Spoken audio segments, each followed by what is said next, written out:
Masa FPI geruduk Polres Ciamis siap pasang badan gantikan Rizik Syihab yang ditahan di Polda Metro Jaya.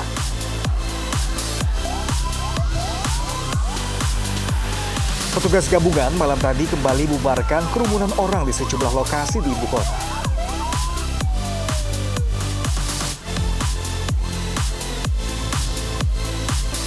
Polisi Paris menangkap hampir 150 orang pengunjuk rasa.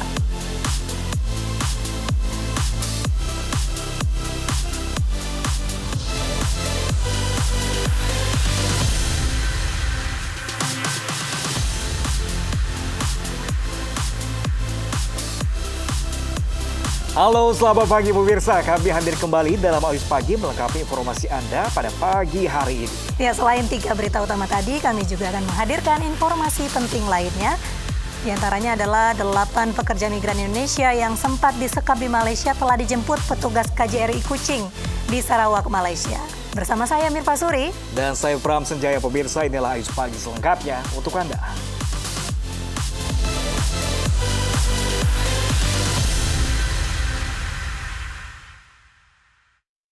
Ya pemirsa, hujan lebat yang mengguyur Kabupaten Purworejo mengakibatkan tanah longsor di permukiman Desa Cepedak, Kabupaten Purworejo, Jawa Tengah. Ya, hujan juga mengakibatkan sungai meluap dan membanjiri Desa Wironatan, Kecamatan Butuh.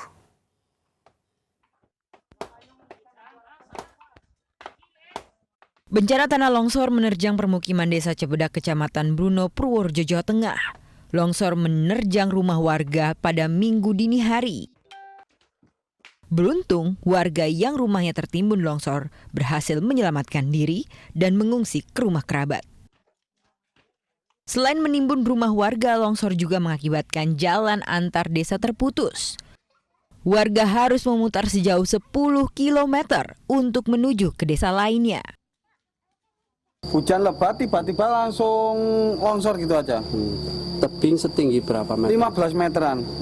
Ini mengenai berapa rumah, Mas? Dua kakak, 2 rumah. 2 rumah.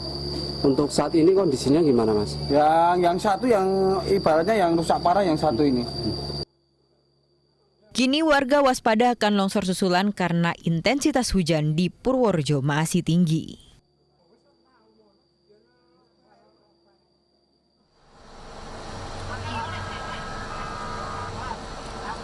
Hujan lebat mengguyur Purworejo sejak kemarin malam juga mengakibatkan sungai meluap hingga dusun-dusun terendam banjir. Di Dusun Gerbang Rejo, Desa Wirontanan, Kecamatan Butuh, ketinggian banjir mencapai 1 meter di beberapa titik. Banjir akibat luapan sungai Gebang Besar dan sungai Pengantin.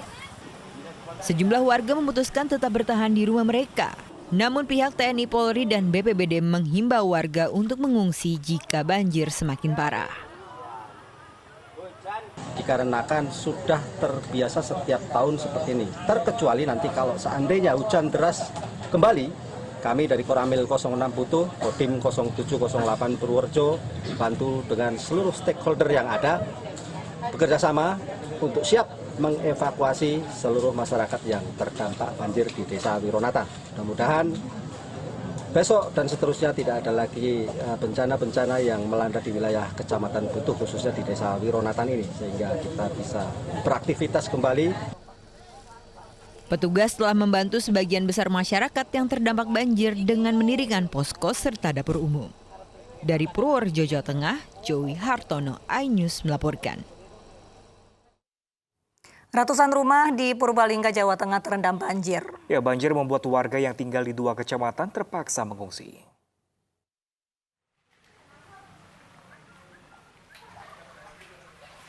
Luapan Sungai Klowing membuat sejumlah perumahan di Purbalingga, Jawa Tengah banjir. Ketinggian banjir mencapai 1 meter. Perumahan Taman Edelweiss di Desa Jetis, Kecamatan Kemangkon, menjadi wilayah terparah tergenang banjir. Ratusan warga pun harus mengungsi. Di sini kita kurang lebih 157 warga. Rumahnya ya, iya, banyak ya. Terendam semua. Tapi belum berani masuk rumah juga semua ya. Belum berani Pak, karena masih belum bisa dibersihkan, surutnya lambat. BPBD Kabupaten Purbalingga masih mendata jumlah rumah dan korban banjir. BPBD pun menghimbau warga yang tinggal di sekitar aliran Sungai Serayu untuk waspada saat hujan karena sungai cepat meluap. Dari Purbalingga, Jawa Tengah, Catur Edi Purwanto, iNews melaporkan. Sementara itu, pemirsa, sejumlah desa di Aceh Utara Aceh terisolasi karena banjir. Ya, relawan pun terpaksa menyalurkan bantuan dengan perahu kecil karena sulitnya medan dan belum adanya fasilitas evakuasi dari pemerintah daerah.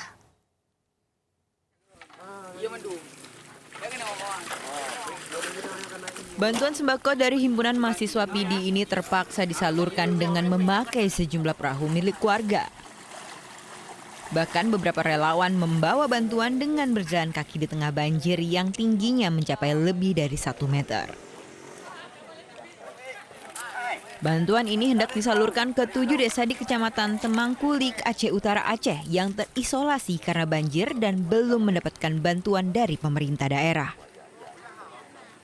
Ada pedalaman-pedalaman yang belum terjangkau gitu, yang belum tersentuh bantuan-bantuan, dan hari ini kami turun langsung, artinya kami langsung basah dan kami sudah meninjau bahwasanya emang lokasi ini memang target kami.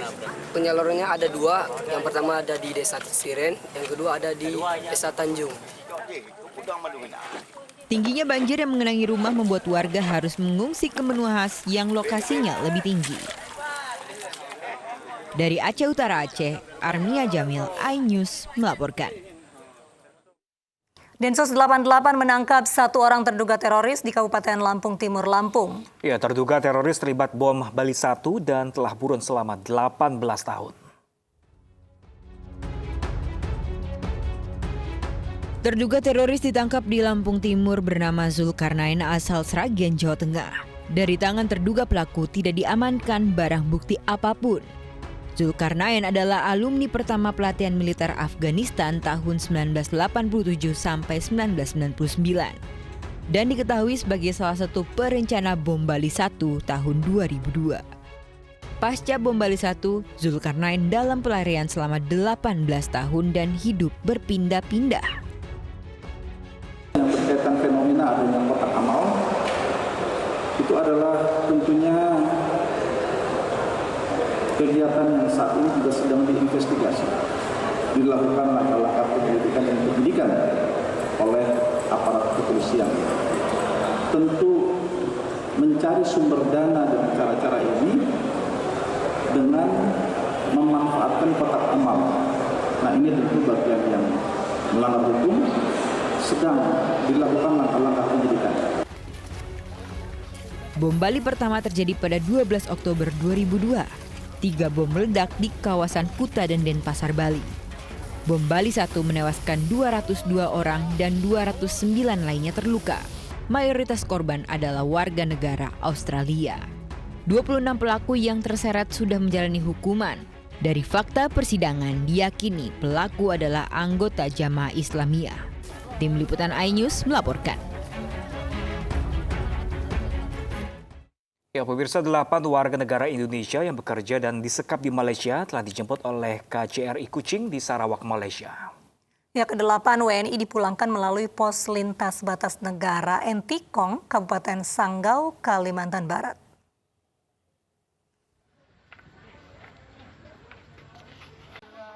Delapan warga negara Indonesia yang bekerja dan disekap di Malaysia dijemput oleh Konsulat Jenderal Republik Indonesia KJRI Kuching di Sarawak, Malaysia. KJRI Kuching menyebutkan keterangan dari polisi di Raja Malaysia, 8 WNA ini korban tindak pidana perdagangan orang atau TPPO. Agen yang mempekerjakan pekerja imigran Indonesia telah ditahan oleh otoritas kepolisian Malaysia. Mereka disekap di satu tempat di Kota Miri, Sarawak. Para pekerja migran ini sudah bekerja di Kota Miri, Sarawak, Malaysia sejak 6 bulan hingga 2,5 tahun. Setelah dipulangkan, KJRI berhasil mendapatkan hak gaji 8 WNI dari agen dan langsung diserahkan di PLBN Entikong, Kabupaten Sanggau. Seorang pekerja migran Indonesia mengaku trauma selama bekerja di Malaysia. Kami disuruh kerja seperti biasa awalnya, tapi semakin ke sini ada yang sakit tidak boleh berhenti, harus kerja terus, dipaksa kerja. Kalau nggak kerja 1 hari dipotong 100, 200. Jadi kan kita jadi mikirnya kalau kayak gini kita sakit nanti nggak ada uang, jadi kita paksa juga kerja. Kadang-kadang kita ngomong sama majikan suruh jangan kerja, tapi agen paksa kami kerja, kalau tidak kerja dimarahin. Dukungan pihak polisi Miri, mereka berhasil membebaskan 8 dari 14 orang itu. 8 orang di satu rumah ya, dan akhirnya mereka dibawa ke kantor polis, ditutupkan di kantor polis Miri, dan agen yang menyekap lah istilahnya, mereka menyekap juga ditangkap sekalian ya. Saat pemulangan, para PMI ini menjalani pemeriksaan protokol kesehatan. Setelah diperiksa, mereka dibawa ke PP2MI Pontianak, lalu dipulangkan ke kampung halamannya masing-masing. Dari Sanggau, Uun Yuniar, iNews melaporkan. Polisi menilang seorang remaja yang viral karena beratraksi dengan sepeda motornya hingga terjatuh. Ya, akibat ingin tenar di media sosial, remaja itu akhirnya mengalami patah tulang.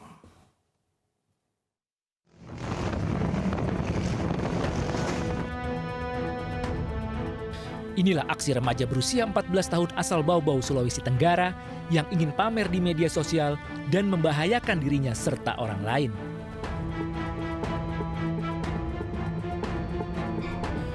Aksi ini berujung kecelakaan yang membuat dirinya patah tulang paha setelah terjatuh akibat menobrak trotoar di Jalan Balai Kota depan rumah dinas Wali Kota Bau-Bau. Video kecelakaannya terekam CCTV dan viral di media sosial. Polisi pun turun tangan menyelidikinya. Hasilnya, sudah terluka, remaja ini pun ditilang dan sepeda motornya disita karena tak punya dokumen lengkap. Ada 2 kendaraan berarti. Tindakan kita selaku polisi lalu lintas tetap menghimbau kepada masyarakat, terutama orang tua, untuk mengantisipasi anak-anaknya, terutama yang masih sekolah ini. Ya, karena kita tahu yang video-video ini ternyata mereka ada kelompok mungkin ada komunitas tersendiri di Kota Bau-Bau ini. Mungkin dia untuk mengeksplorasikan masa remajanya, mencari jati diri, tapi mungkin tepatnya salah gitu. Jangan di jalan raya. Polisi mengimbau remaja-remaja yang sering beratraksi di jalan umum dan memamerkannya di media sosial untuk menghentikan kegiatannya. Karena aksi itu berbahaya dan bisa merugikan dirinya dan orang lain. Polisi akan terus memantau dan memberikan sosialisasi untuk menekan potensi kecelakaan. Dari Bau-Bau, Sulawesi Tenggara, Andi Eba, iNews melaporkan. Ya, pemirsa, 2 pencuri motor diamuk warga saat beraksi di permukiman. Ya, aksi keduanya terekam kamera CCTV.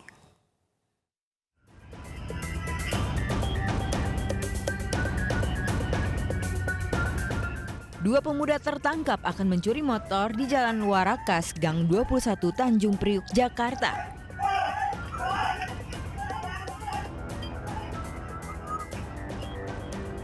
Pemilik motor yang menangkap kejahatan kedua pemuda ini berteriak hingga terdengar warga sekitar. Kedua pelaku pun ditangkap hingga diamuk warga. Dua pelaku dibawa ke Polsek Tanjung Priuk dengan barang bukti kunci letter T yang diduga dipakai untuk mencuri motor.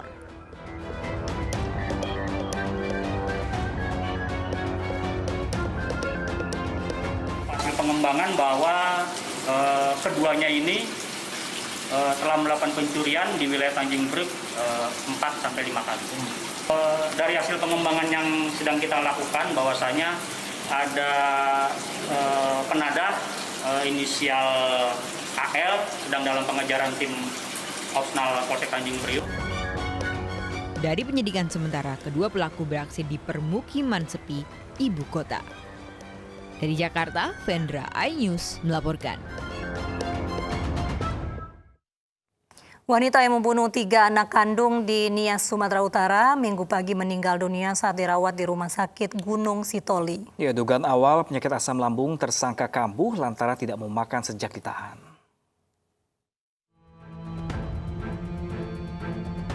ML, wanita yang membunuh 3 anak kandungnya di Desa Banuasiboho, Nias, Sumatera Utara, meninggal dunia di Rumah Sakit Umum Gunung Sitoli pada Minggu pagi.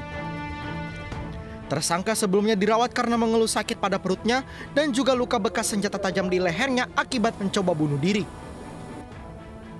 Menurut polisi, selama ditahan di Polres Nias, tersangka selalu menolak saat diberi makan. Meski disuapi oleh petugas, tersangka selalu memuntahkan dan mengeluh sakit pada perutnya. Tersangka bahkan sempat berupaya bunuh diri dengan menyakiti dirinya sendiri saat berada dalam kamar mandi. Tersangka atas nama ML itu sakit pada perut. Oleh karena itu kita membawanya ke rumah sakit dan dilakukan pengobatan oleh dokter dan dilaksanakan opname terhadap tersangka ML ini.